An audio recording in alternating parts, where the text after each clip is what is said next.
E chegou o momento de fazer aquele apanhado do que foi lido por aqui no mês de novembro. Já já!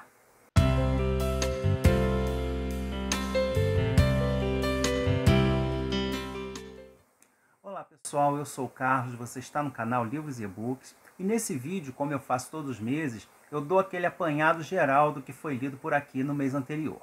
Eu gosto muito de fazer esses vídeos com as leituras mensais porque eu posso dar dicas de livros que eu li, que eu gostei e que nem sempre ganham vídeo próprio aqui no canal. Antes de começar, quero dar as boas-vindas aos novos assinantes do canal. Eu tenho recebido muitos comentários de apoio e isso é muito importante. Agradeço muito de coração. Espero que gostem desse vídeo. Não se esqueçam de deixar curtida, né? E você que está chegando por aqui agora, esse é seu primeiro vídeo, convido para dar uma olhada no conteúdo que já foi publicado aqui no canal. E se gostar, por favor, se inscreva, ativando o sininho para não perder nenhum vídeo futuro. Eu sempre considero o mês de conclusão do livro, não necessariamente que eu tenha iniciado ou feito toda a leitura dentro do mês. Dessa forma, agora em novembro, eu concluí 5 livros e vamos então a eles. O primeiro livro que eu quero mostrar para vocês é Vasto Mar de Sargassos, da Jean Rhys, que é um livro bem curtinho, mas muito poderoso, em que a gente tem a história da Antoinette Cosway, que é uma jovem muito bonita, nascida e criada na Jamaica, mas filha de colonizadores e senhores de escravo.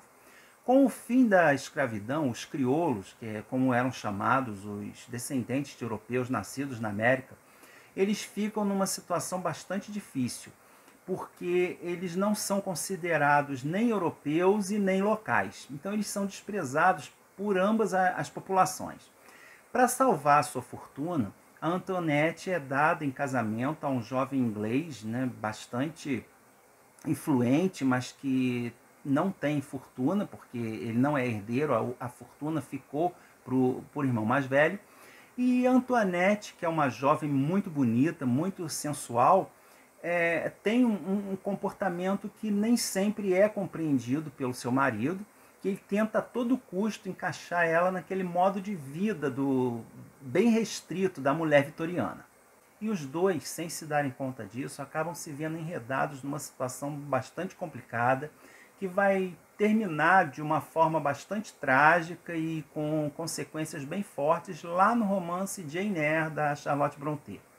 Aliás, essa ligação com o Jane Eyre faz muita gente hoje em dia virar a cara para esse livro, o que é uma pena, porque é um livro independente, ele fala por si só, ele tem uma história totalmente fechada e ele tem um conteúdo bastante rico, especialmente quando ele aborda os conflitos que aconteceram entre os colonizadores e os colonizados, mostrando um pouco do processo de independência dos países do Caribe, né, que é uma situação que a gente não tem muito conhecimento. Um livro que vale muito a pena conhecer. O próximo livro que eu quero mostrar para vocês é O Reino deste Mundo, de Alejo Carpentier. Quando eu fiz a leitura do Vasto Mar de Sargassos, eu percebi que eu conheço quase nada da independência dos países do Caribe, né? Então eu procurei outros livros e cheguei a esse, que foi publicado originalmente em 1949 pelo escritor cubano, né, Alejo Carpentier. É um livro também bastante curtinho, que trata do processo de independência do Haiti, que durou um período bastante longo, né, lá no final do século XVIII, início do século XIX. Esse livro ele é dividido em 4 partes e tem como fio condutor a gente acompanha o personagem principal, que seria o Tinoel, que vai, né, a gente acompanha toda a sua vida, lá da juventude até a velhice, e ele passa por todos os sofrimentos que o povo haitiano atravessou. No início ele é um escravo, amigo de um outro escravo mais velho, Macandal, e eles discutem muito o seu dia a dia, né, sobre a sua vida, sobre a sua condição de escravo e como seria bom serem livres. Um dia o Macandal sofre um acidente, se retira para o interior do país e passa ali a viver de uma forma mais reclusa e se dedicar ao sacerdócio do voodoo. E ele viria a ser um dos principais artífices da Revolução Cubana e acabou se tornando uma figura quase mística. Por todo o livro a gente vê muito essa integração do voodoo com a sociedade, né? Ele é colocado, a religião é colocada como o eixo central da motivação dos haitianos.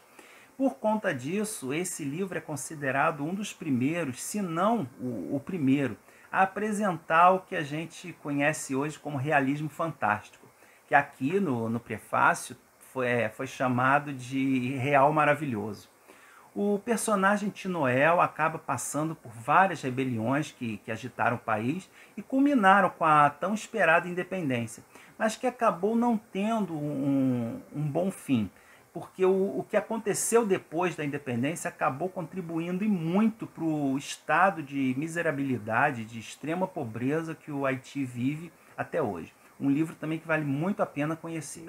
Esse mês de novembro também dei continuidade à saga Os Imigrantes, do sueco Vilhelm Moberg, com a leitura do terceiro volume, The Settlers, que é Os Colonos. É uma leitura que, para quem já vem acompanhando aqui no canal, eu estou fazendo ao longo de vários meses. Estou fazendo a leitura em inglês porque, infelizmente, é uma obra que não existe traduzida em português.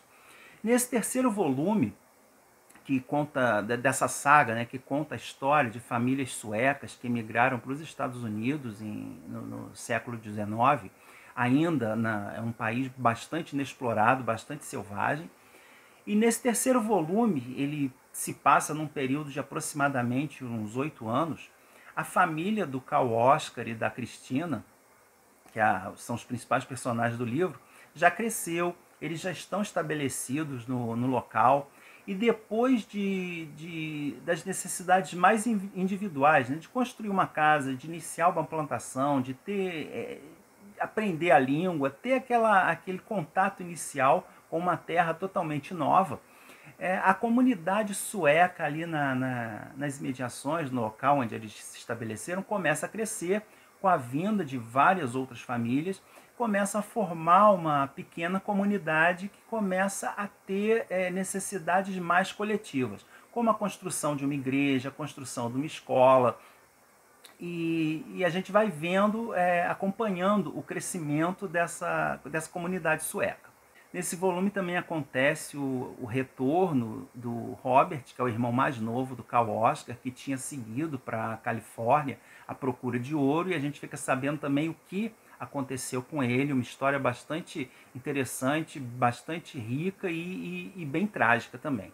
E como pano de fundo da vida desses imigrantes, a gente acompanha vários momentos da história dos Estados Unidos.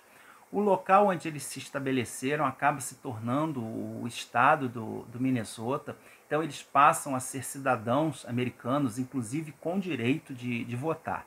E o livro termina com a candidatura do Abraham Lincoln à presidência.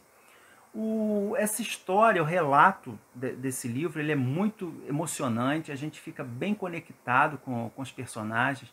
É de admirar a persistência, a coragem dessas pessoas, né, que em meio a todas as dificuldades, as adversidades, deixaram suas terras lá na Suécia, lá do outro lado do mundo, e partiram para um local selvagem, desconhecido, totalmente inexplorado, com sujeitos aí a animais desconhecidos, a um clima desconhecido, ataques de índios. É uma saga muito rica. Eu já iniciei agora o último volume, né, o quarto e último volume, e está bem interessante. É uma pena, como eu disse, que essa saga não tenha ainda a tradução em português. O próximo livro é O Segredo do Reino, do Mika Waltari, outro autor escandinavo aqui nas leituras do mês, dessa vez vindo da Finlândia.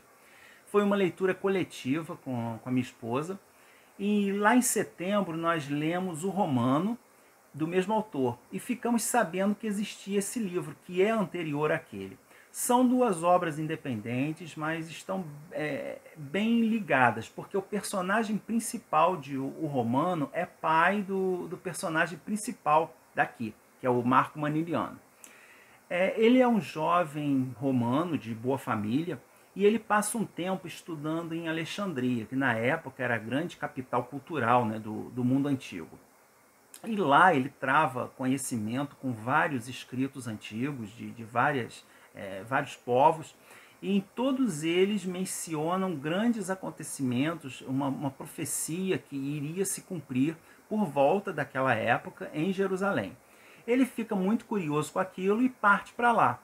E acaba chegando justamente no momento da crucificação de Jesus. Ele presencia então tudo aquilo e fica muito curioso para saber sobre aquele homem que estava sendo crucificado, né? E vem a saber que ele se tratava de um grande profeta, com grande sabedoria, grandes poderes, e que tinha cometido a ousadia de se declarar rei de Israel.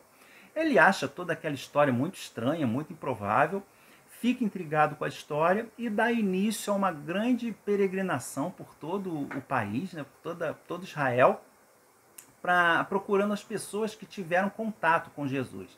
Então ele vai conhecer alguns dos apóstolos, Maria Madalena, Zaqueu, Nicodemos e vários outros personagens que aparecem nos evangelhos. E aos poucos, então, ele vai formando a sua própria opinião a respeito de Jesus, tentando descobrir o segredo do reino. É um romance histórico muito bom e, apesar do tema, ele não é doutrinador. Os personagens aqui são bem realistas, né? Eles têm erros e acertos, têm desvios de caráter, estão sujeitos a todo tipo de emoções humanas, né? Bem diferente do que a gente costuma ver nos livros e filmes bíblicos, fugindo daquele lugar comum, né, de retratar os apóstolos sempre como pessoas santas e perfeitas. É um livro bem interessante que eu pretendo ainda fazer um vídeo exclusivo para ele. O próximo livro, Doutor Zhivago, do Boris Pasternak, foi uma leitura conjunta também, promovida pelo Bruno, do canal Mais Uma Página, e esse é um daqueles famosos casos de ame-o ou odeio. Eu acho que um dos mais famosos da literatura. Muito por causa do filme, que é um dos filmes mais famosos de amor da história do cinema. Então quem pega esse livro esperando encontrar uma história de amor vai se decepcionar, porque de amor ele tem muito pouco ou quase nada. Ele é sim uma narrativa apaixonada dos momentos dificílimos que a Rússia, que a população russa passou durante a Revolução Socialista de 1917, através dos encontros e desencontros do médico o Yuri Zhivago e da enfermeira Lara. A gente acaba viajando por grande parte da Rússia, vai de local em local, e a gente vive e acompanha junto com eles, com esses personagens, situações de muito medo, desespero, fome, violência, insegurança e muita incompreensão sobre tudo aquilo que eles estão vivenciando e que não estão compreendendo bem o que está acontecendo, né? Então percebem que estão no meio de uma coisa bastante grande, mas que não têm noção exata do momento histórico que eles estão vivendo. Eu gostei bastante, é um livro excelente. Como eu falei, não é uma leitura que agrada a todo mundo, mas para mim valeu muito a pena, gostei muito de fazer essa leitura. Esses foram os livros que eu li no mês de novembro. Se você já leu ou pretende ler algum desses livros, deixe aí nos comentários. Fale também o que foi que você leu, quais foram as leituras que você fez, o que achou delas. E não se esqueçam de continuar se protegendo, utilizando máscara, evitando aglomerações, fazendo a higiene da forma correta, porque esse vírus não está aí para brincadeira e a gente precisa se cuidar, tá bom? Afinal de contas, a gente ainda tem muita vida pela frente, tem muita leitura interessante para fazer. E a gente se vê no próximo vídeo, tá? Um grande abraço a todos, tchau, tchau.